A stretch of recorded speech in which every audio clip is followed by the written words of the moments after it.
پیغمبر اکرم مرسل اعظم آپ ارشاد فرماتے ہیں جو انسان، یہ نماز بھی میرے خیال میں کلپ بھی بن جائے گی، نوٹ بھی کر لیں، کہ اس میں جو جمعراتیں آئیں گی جسے شب جمعہ آپ کہتے ہیں، جمعرات کا جو دن ہوتا ہے جو یہ گزرا ہے، ایک نماز بتائی ہے پیغمبر اکرم نے اس میں کہ جتنی بھی شعبان کے یوم الخمیس ہیں، یعنی جمعرات کے دن ہیں، جتنے بھی شعبان میں جتنی بھی جمعرات پڑھیں گی اس میں 2 رکعت نماز مستحب ہے۔ اب یہ جمعے کی بات نہیں ہو رہی، جمعرات کی بات ہو رہی ہے۔ یوم الخمیس میں 2 رکعت نماز مستحب ہے، اور طریقہ پیغمبر نے کیا بتایا؟ پہلی رکعت میں سورہ الحمد 100 مرتبہ سورہ توحید،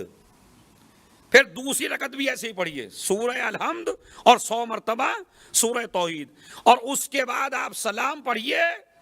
سلام کے بعد آپ کو 100 مرتبہ صلوات پڑھنی ہے، 100 مرتبہ صلوات پڑھیے۔ اس کے بعد میں جو لفظ لکھا پیغمبر نے،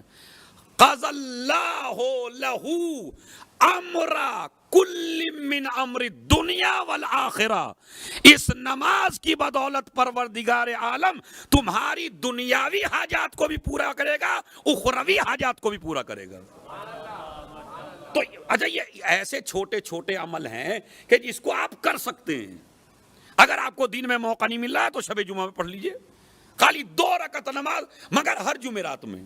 آپ پڑھیے، اللہ جو ہے دنیاوی حاجات اخروی حاجات آپ کی پوری فرمائے گا۔ میرے خیال میں 4 دفعہ آپ کو پڑھنی پڑے گی، یہ